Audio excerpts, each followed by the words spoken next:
Hey everybody, welcome back to the Extempers Bible. Today we're here with Brian Zheng. He was the NCFL champion, won Glenbrooks, two-time NBA invitee, and he's here to be interviewed by me. So it's great to have you on the show. Yeah, thanks for having me. Awesome. So this is like the question I love to start off with, but how did you get started with extemporaneous speaking? Yeah, so I joined speech team my freshman year, and I started off doing impromptu. So impromptu was like in Illinois, it's a bit different from nationally because um, you have like a 2 minute prep period and you have to speak for 6 minutes. Other than that, it's pretty similar. But I realized I was pretty good at speaking off the cuff. And extemporaneous speaking had that mix of politics and current events in it. And with the 2016 election having just happened the freshman year, I was kind of getting into that sort of current events issues and politics and stuff like that. So extemp became a way for me to learn more about that, but also train my speaking off the cuff. And I think that combined was really instrumental in making me do extemp and become good at extemp. Totally, and that would be like a crazy way to start out your extemp career, like after the 2016 elections. Did you hmm have like any debate experience prior to speech, or just like joined impromptu first? Yeah, in eighth grade, I took like a speaking course thing, and I figured out that I was pretty decent at public speaking. I didn't really consider debate because I had speech kind of on my mind as I was going through. I didn't really know I'd end up in extemp, but I knew I wanted to do something with public speaking. Awesome. So, how long have you been competing in extemp then? Is it like your fourth year? It would just be sophomore, junior, senior year, so 3 seasons total. Awesome.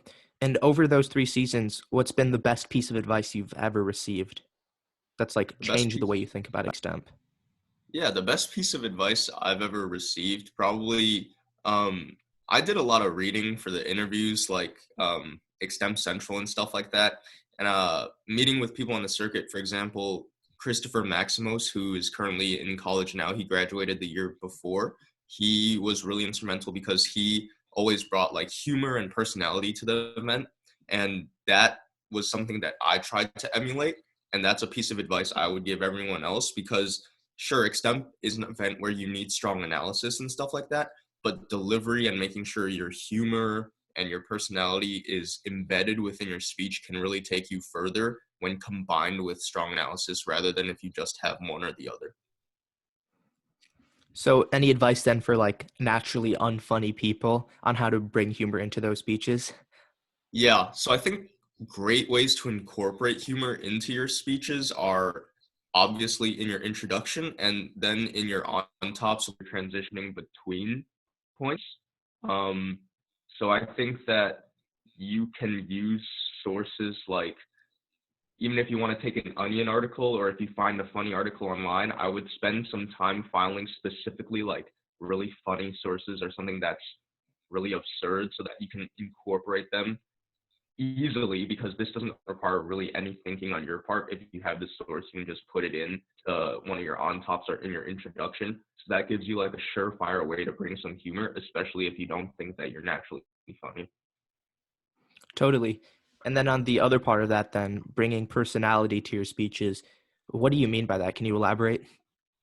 Yeah, so when certain people speak, you kind of have an expectation. Like if there are a couple names on the national circuit, when they speak, you kind of are anticipating them for them to break into a few jokes and stuff like that. For me, I'd say my personality is like I seem like a pretty serious guy.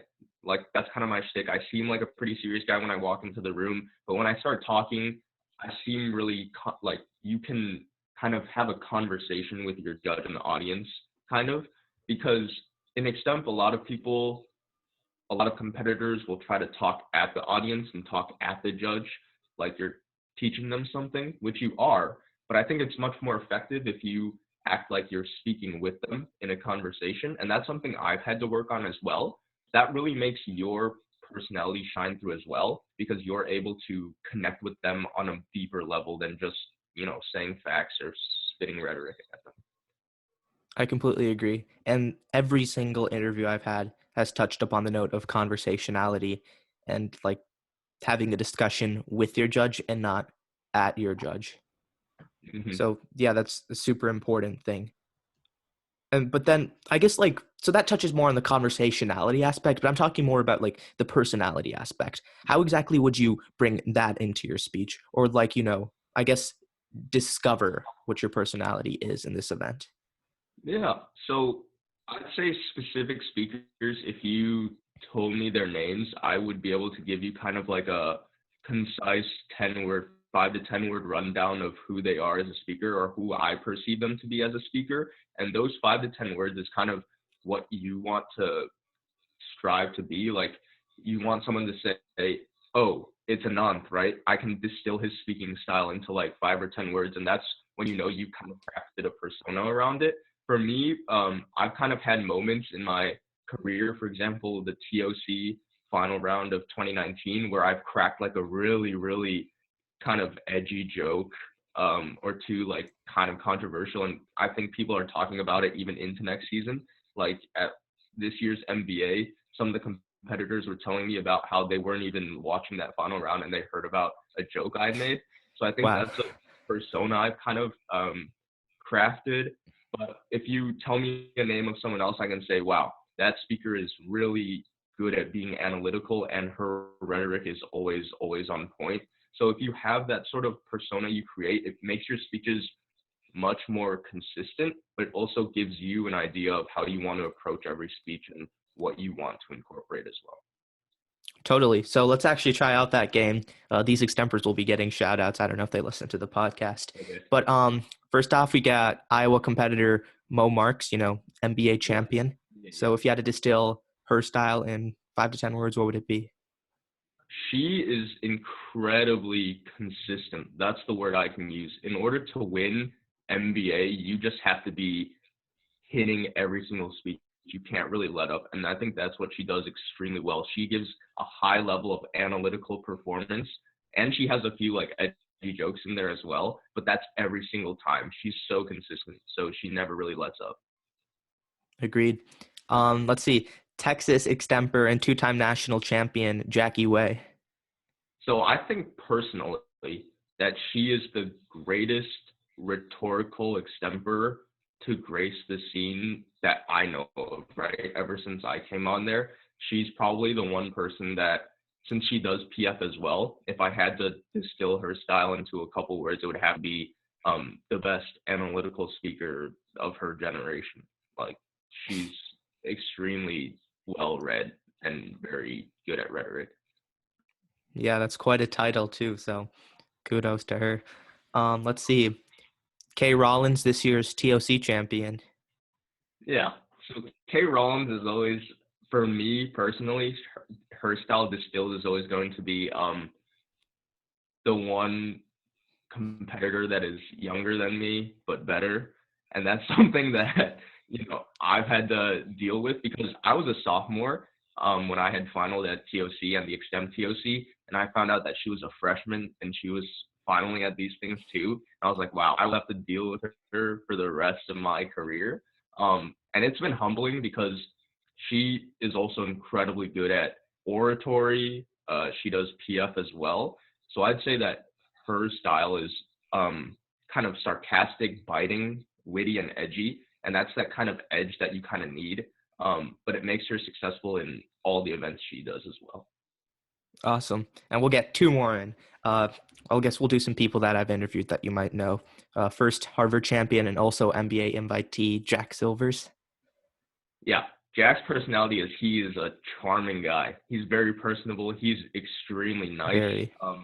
But that means that he is able to, whenever he walks into a room, he lights it up, right? And that's kind of the connection he crafts with the audience and the judges as well. They root for him. Everyone roots for him because he lights the room up and he's extremely happy, smiling guy. And one more, and I'm probably going to butcher his last name, so I'm sorry. But last year's national IX runner-up, Pranav Patel Thunuduville. Yeah, he's another one that's younger than me. I met him for the first time last year at ETOC.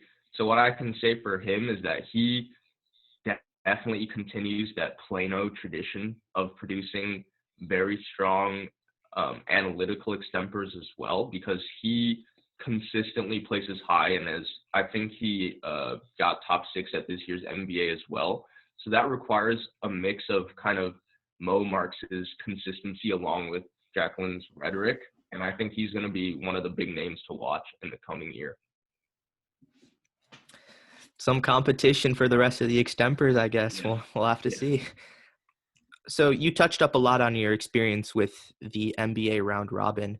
Mm-hmm. And I know that's like a more special tournament. Only the top 16 extempers in the nation get invited to that. And I know that their like style is, they have like very weird question style, like very unique, I guess you could say. Yeah. So can you like elaborate on your experience with the NBA, what you thought of the questions, maybe give us some examples, what the competition was like and all of that? Yeah.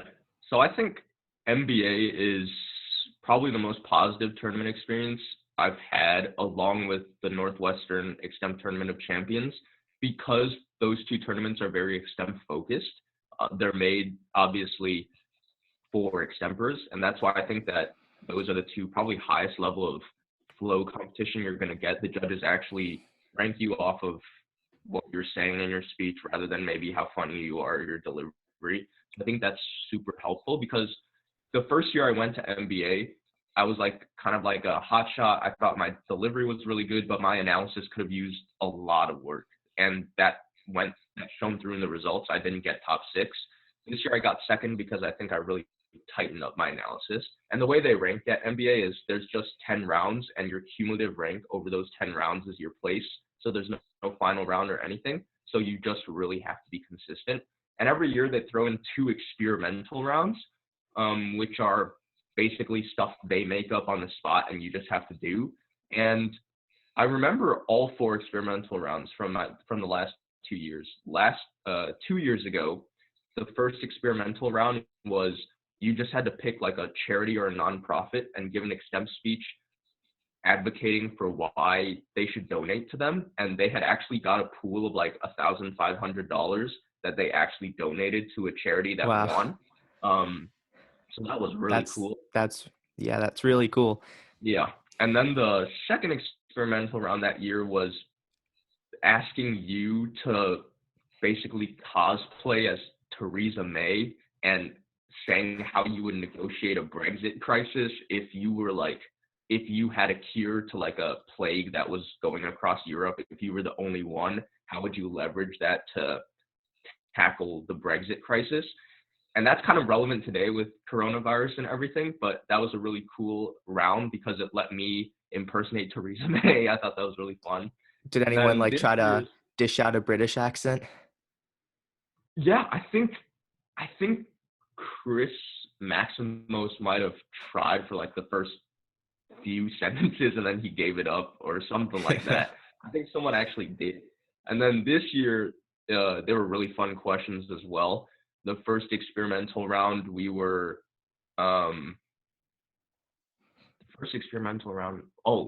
they let us make up our own question and answer it. So literally the prompt was, make up your own question, answer it, but you have to use a visual aid. So what I did was I just gave a macroeconomic lecture. My question was, with the economy doing so well, why is inflation still low? And I just busted out the AP macro graphs, and I thought that was a really fun round because I just got to draw random stuff on the whiteboard. And then the second question was another news-based one. It was like, oh, both Donald Trump and the Democratic frontrunners are in the midst of a primary contest or something, and Donald Trump had gotten impeached and removed. So you could either choose to be a Democrat or a Republican that wasn't running currently and trying to make the case for why you would be the best nominee. So I chose the Republican side, and I said that I was Condoleezza Rice. So I impersonated Condoleezza Rice and said that I'd be the best nominee. So I thought that the experimental rounds in both years were hits. I love them. And then the rest of the 8 rounds of competition were some of the hardest questions I've had to deal with. They're actually very specific. You have to have background knowledge. They let you use the internet, but honestly, in some cases, it doesn't even help that much. So. Man, that just sending chills through me. That sounds like a really fun and exciting tournament. And it also seems like one that I guess rewards creativity. So how exactly do you come up with creative analysis when you're given such hard questions? Yeah, yeah, that actually is true. You have to, because at MBA, one of the common criticisms of any speech is that, yeah, all your stuff is right, but you took the easy way out. Like anyone could have said this. You need to be able to tackle it a different way. And creative analysis, I think, comes from you just have to be reading a lot, right? Because there are certain relationships in the world between different countries and stuff like that that you can definitely tap into to give another perspective. So if it's a question about something to do in the Middle East, for example, the obvious analysis would be tying into like um, regional conflicts and stuff like that. But maybe you can add in a creative aspect of how the US, Russia, or China ties into it and bring in that global aspect as well. So I think you, in order to bring in creative analysis, you kind of have to have a deeper understanding of how these relationships line up for IX questions, for example, and then you can pinpoint things that other people maybe haven't and tie that in, and that gives you kind of an edge. And for DX questions, I always like to answer it, for example, if there's a question that has anything to do with the law, if you can bring in any sort of Supreme Court stuff like that or some sort of legal case, then you can add another element there. So there's a lot of interdisciplinary, cross-dimensional analysis things that you can do that can really up your argument. Totally, totally. And do you have like any sources then that you recommend? Yeah, I actually got a huge list of sources I've got pulled up. I think a lot of think tanks are really useful. The Rand Corporation, I like reading their stuff because they don't come out with stuff often, but when they do, it's like in-depth stuff. Very good Um, analysis. yeah, Project Syndicate is like Oh, a incredible source. yeah They full have of like the oh yeah, yeah you can yeah continue. they have like the top people writing opinion pieces, so it's really cool. And I always like reading foreign like news. So like the Jerusalem Post gives you obviously in-depth stuff in Israel. Der Spiegel, a German newspaper, that's actually really good for European affairs in general. Um, and of course the Economist. The Economist is probably because the Economist is literally like it's written for extempers. Okay, like I think if you don't have a subscription to the Economist and you're willing to shell out a subscription for anything, I'm not subscribed to the New York Times or the Washington Post, but I am subscribed to the Economist because I value it that much, and I think that it's really useful. 538 is good for like numbers and stuff. You can always cite their My favorite source. yeah. And then I always do a quick filing of a bunch of think tanks. Here, let me try and find it. Um, Obviously, Carnegie Endowment for International Peace, but also the Washington Institute for Near East Policy. I don't know if a lot of people know that, but that's a big like Middle Eastern kind of source that's really useful for kind of that security side of things. And there are a lot of regional sources as well. For example, 38 North talks about North Korea. War on the Rocks is like run by University of Texas, and it's about kind of security affairs as well. And there's just a lot of think tanks you can use. There's like this think tank guide from like the University of Pennsylvania's library that if you search up like top think tanks UPenn on Google, you might find it. It's in their like their library, and they have it organized by environmental policy, international development. There's just a ton of think tanks that you can browse through. And I think that having more in-depth analysis through these bigger sources is more useful than just filing a bunch of dailies. Absolutely. Going back to The Economist, like they literally have an AGD in each one of their articles. If you look at the Mm-hmm. first couple of paragraphs, they Mm-hmm. report on both like US news and international news. And if you want to get around the paywall without having to dole out a subscription, this is sort of unethical, but I don't know. Copy and paste the URL from any Economist article, go to the website outline.com, and then enter in that URL, and you can get back past the paywall. It works for a lot of other sources as well, like the Washington Post. So that's a one cool thing to try out. And then reading international news, I think that's another great way to get like a different perspective. I know a lot of great extempers like Lily Nellens and Olivia Shoemaker did that. And this year I've been trying to incorporate that too. Like I try to like Google translate foreign sites and then see if I could get that extra analysis. So yeah, super helpful. And one other thing too, I don't think you like, and I think you'd agree with me on this, but you don't have to like speak or read like an hour and a half every single day. That's like unfeasible for a lot of people. But I was doing the math on my calculator, and so if you read 20 minutes a day each day, that's 140 minutes a week. Hmm. Let's say you do that for 12 weeks, so like by the like we're going to like the end of summer, that's 1680 minutes, which is the same thing as roughly like 28 hours. So yeah, like that's definitely a lot of reading, and that's only 20 minutes a day. Yeah, you definitely don't have to read every day. Especially since obviously if you're getting home from school or like practice or something, you might be tired out. So what I really like to do is a lot of my domestic like kind of grounding also and jokes and personality comes from like following political people on Twitter and stuff like that. And I always watch like the late shows, for example, Stephen Colbert, Seth Meyers, like they always have their monologues up afterwards, and that they actually touch on like most domestic hot button issues. It's actually kind of like, I don't want to say like cheating, but you kind of get a grounding in the issues in like literally it's entertainment. So I think that's a decent strategy as well. Yeah. What I like to do is, I don't know if you've ever heard of the show The Circus, but it's on Showtime and you can probably watch it on like some free TV site. But again, shouting out some unethical things, but it's like really cool. There's these three people. You have like someone who's a Democrat, someone who's a Republican, and someone who's a centrist. And they've interviewed a bunch of high profile people. They go around Capitol Hill and just follow the news every single week. Vice News, really gutsy journalists. They're hit or miss these days, but really great content. Vox News, they have another YouTube channel, super great. Podcasts like Pod Save America, Pod Save the World, The Extemper's Bible, Mhm. all of Mhm. those are great. So check them out. Yeah. All right, let's see. So you talked about how Christopher Maximos was one of the extempers that really inspired you in this activity.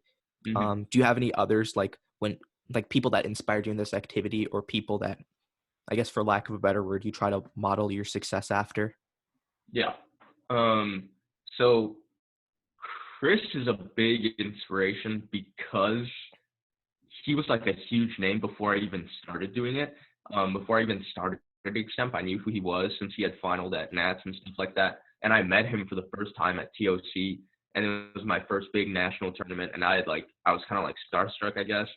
But he quickly became closer. And I think one other person that really made a difference, besides like the big names on the national circuit, like Mo and Jacqueline and Juliet Reyes, because they've been with me and they've competed with me. So I've learned a lot just by being there. But there's also someone on the Illinois circuit as well, James Hahn, who traveled nationally, and he was like a national finalist, I want to say 2 years ago. And then last year he semifinaled at Nats and IX. And I think he is probably almost as good rhetorically as Jackie at extemp in general. And I think if he had traveled nationally more, he would have also been one of those big names. But in Illinois, our circuit's kind of close knit and closed, so a lot of us don't travel nationally at all. But I think he was really another name that really brought me in because he was one of those analytical extempers when I was really focusing on my delivery. So he kind of inspired me to learn more and read more and tighten up my analysis as well. Yeah, I feel yeah. Minnesota's also pretty like close knit. And hopefully we can get people like Chris Maximos on the show in the future. That would be really awesome. So let's think. Let's think. So we talked about, some of the best advice you've received. We talked about how you got started in extemp. The, let's see, the extempers you've tried to mimic. Um, but was there like ever a moment in this activity where something clicked and you realized that you had the potential to do well in this activity? I want to say this is going to sound kind of unorthodox, but I want to say like probably my first tournament in extemp because it was an Illinois local, and I didn't make finals that tournament, but I was like one rank off from breaking finals. And this was my first ever extemp tournament, and I was like, okay, this is basically impromptu, but I get more time to prepare and get my thoughts together. So I thought that was like, I can definitely do this, because I'm a limited prep kind of guy anyway. So after that, I started winning locals, and I was like, okay, I can definitely do well in this activity. And my goal at that time was to just do well at the state tournament because my school has a super small speech program. And at that point, we had not qualified anybody to the state tournament in the last 5 years because Illinois state tournament is kind of exclusive. You only get like 18 to 20 entries per event, because you have to go through regionals and sectionals to finally get to state. So that year, I was like, I just want to get to the state tournament and maybe do well at the state tournament. And then at the state tournament, I actually managed to win the state tournament in my first year of doing the activity. So I was like, Wow. okay, I can probably aim higher and try to go nationally. And I knew nothing about the national circuit at this point. I knew what NSBA was, but I definitely didn't know what like Glenbrooks was or the TOCs. So that year I did some mad research since our state tournament is in February and TOC was in April. So I did over those 2 months, I was like applying at large to the TOC and stuff like that. And I managed to get invited to both the Kentucky Tournament of Champions and the Northwestern Tournament of Champions. And there it was that was actually my first time actually traveling nationally, and they only let me in because I was the state champion from Illinois. I didn't have the bids at all. I had zero bids for either of those tournaments, so I just showed up there. I didn't know what was going to happen because I never traveled. I knew nobody on the circuit, but over those two tournaments I made a ton of friends, and I I really got closer with the community, and I managed to final at both those tournaments somehow. I actually don't know how because my analysis wasn't as polished as it was now. And I got third at the Kentucky TOC and fifth at the Northwestern TOC, and that really inspired me. Having that early success kind of inspired me to push harder and do even more to try and make myself the most complete speaker I could be. So what did that grind look like, from the Illinois State championship to like leading into those two TOCs? What was your like daily practice routine, I guess? Daily practice would have just been reading, because one of the things I'm kind of lucky for is that I'm naturally a good speaker and have naturally good delivery. So at that point in time, sophomore year, I wasn't even thinking about like, oh, I can use humor in my on tops or make my AGDs more funny using these sources or whatever. I literally was not even thinking about that. I barely knew what substructure was. I didn't even start really diving into the rhetoric more until junior year. So sophomore year was really about getting my grounding in the event. So my daily practice routine was more building the knowledge base around me, like reading and watching stuff that would make me more knowledgeable about the world rather than focusing on my delivery because I was already decent at that. And since my program was so small, I didn't really have a coach that was running around telling me to work on my substructure because our season technically ended in February and no one else traveled nationally at all. So it was all independent. I really did all the work for the national circuit on my own. And I did that by just reading a lot and learning from the people I met on the national circuit. Actually, that's why I want to thank everyone who's been on the circuit because they actually kind of taught me how to analyze and actually do extemp kind of the correct way, I guess you'd say it. You heard it here first. No excuses. Even if you have like a more absentee coach, you can still succeed despite those challenges. Um, you also touched up on another really important thing. You were someone who didn't really have the opportunity to travel a lot, so you perhaps didn't know a lot of people on the national circuit. How did you like overcome that? Because I know a lot of people are discouraged from traveling because they feel as if they don't know anyone. Yeah, exactly.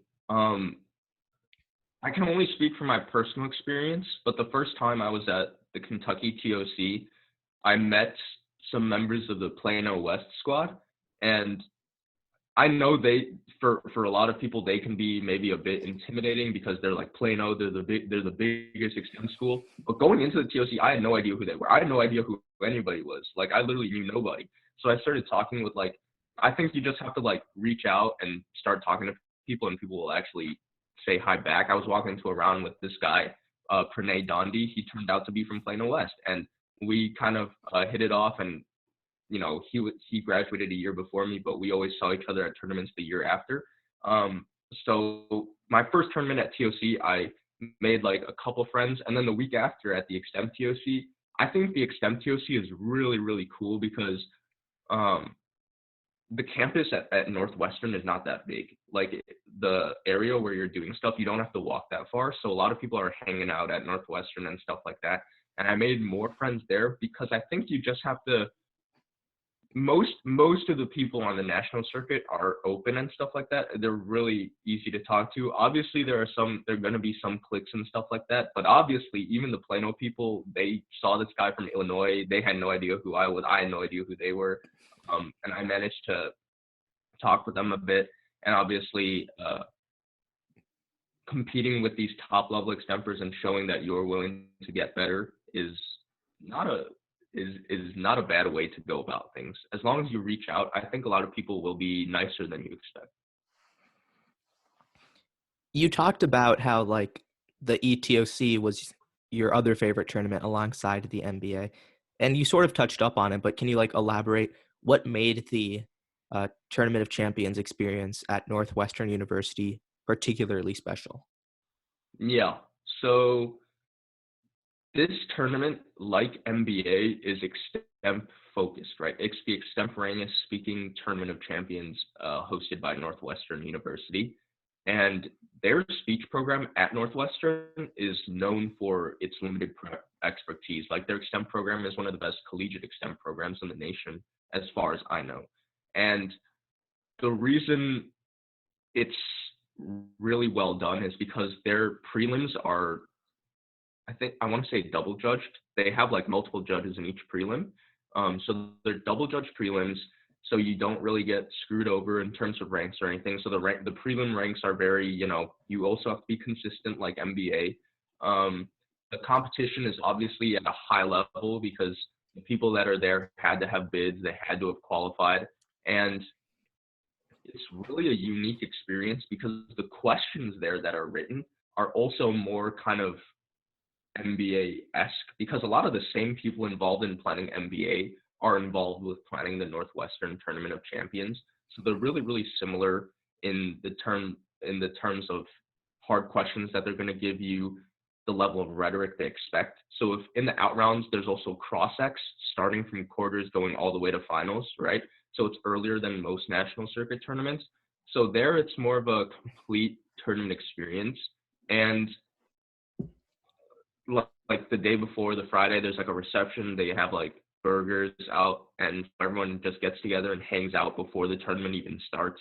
So I think that that's really cool. And the Northwestern campus is also really, really, it's incredibly beautiful. So everyone there is just hanging out, having a good time, and obviously competing at a very high level of extent.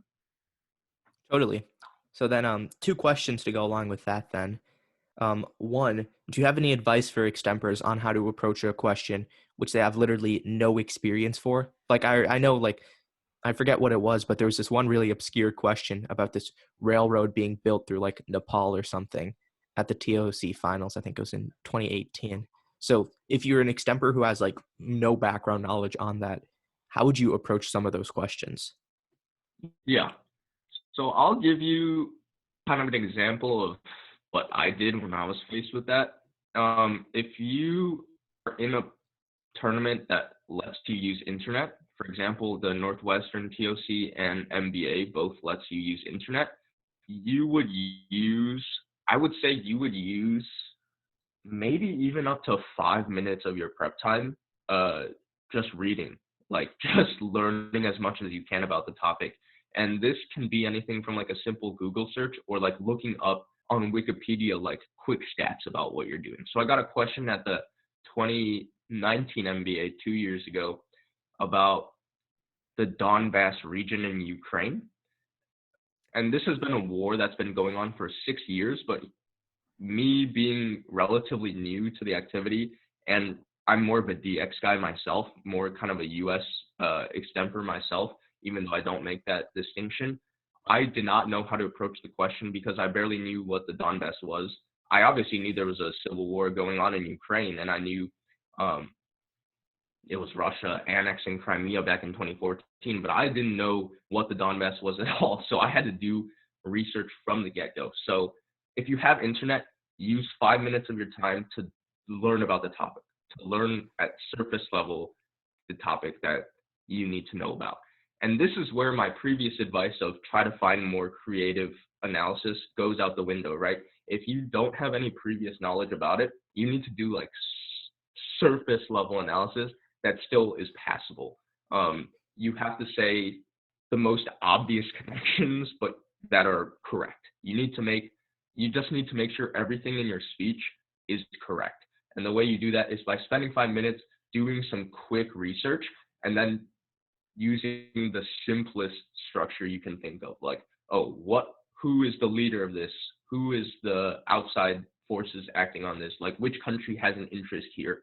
And just say, all right, we're just going to use this simply put. Is there any political tension in this area? And then you just go from there.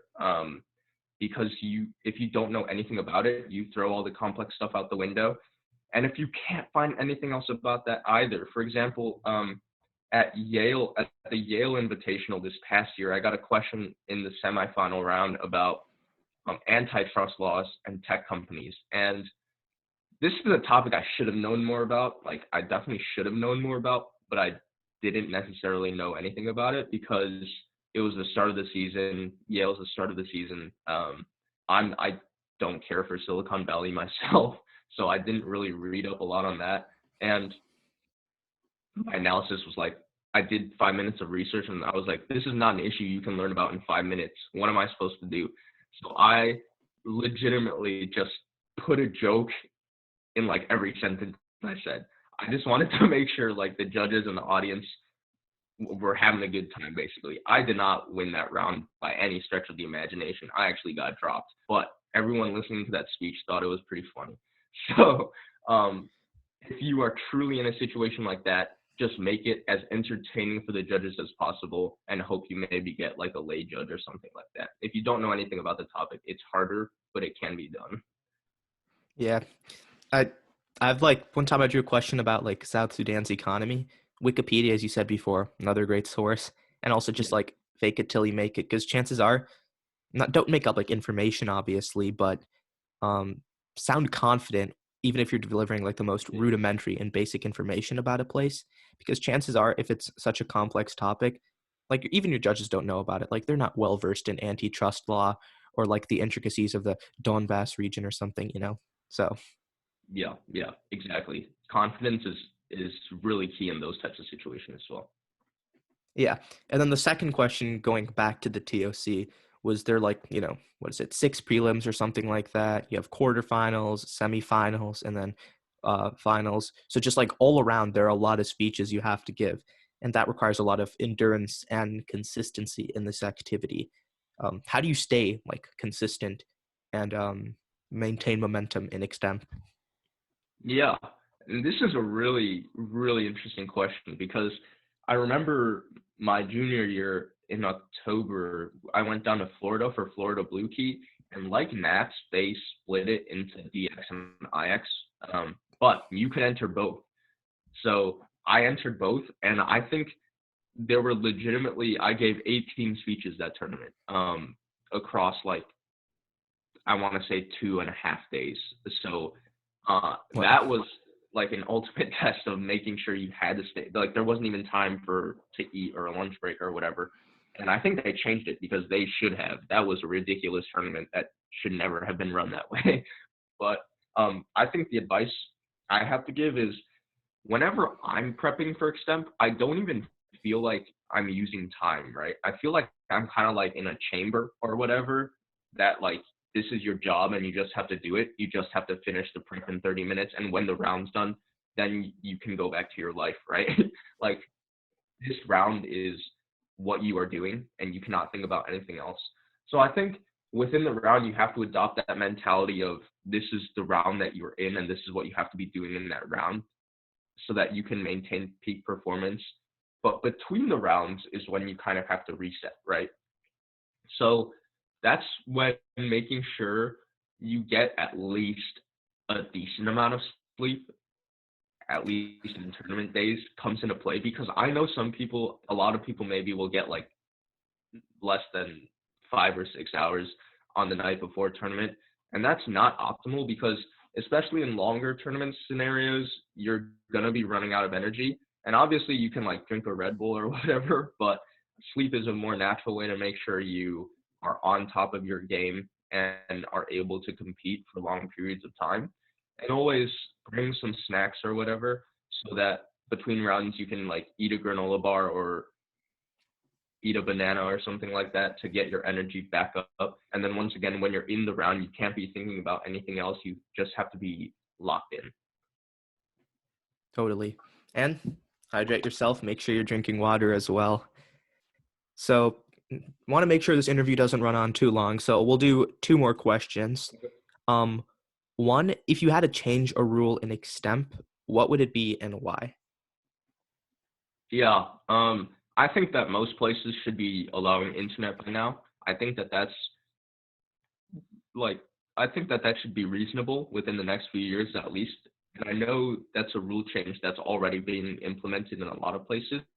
So for my other one, I would think that cross-X should be more prevalent in like earlier out rounds, because most big national tournaments don't start Agreed. having cross-X until the final round. But I think cross-X is one of the coolest parts of NBA, for example, and of the Northwestern Tournament of Champions.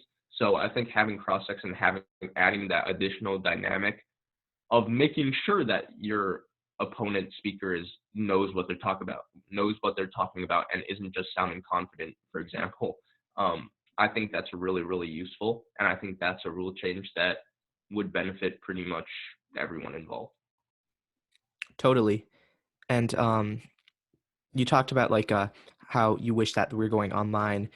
I think that next year, someone should correct me if I'm wrong on this, like later, but I think next year Nationals is going online, like officially moving online. This year they're probably going to have to, just because like the tournament is online. And I know that they're like not the only tournament. And once the Nationals does it, basically every other tournament should hopefully dole out those rules as well. And on the note of cross-sex, like if it's like a matter of time for tournaments, cut down on those awards. They're so long. Just like how they're sucking up to people for like an hour and a half before they actually get to awards. And then, cool. We'll do one more question then, and then we'll wrap things up. This is the question I like to end things off with then. But in your opinion, what are like the 3 big qualities that each great extemper possesses?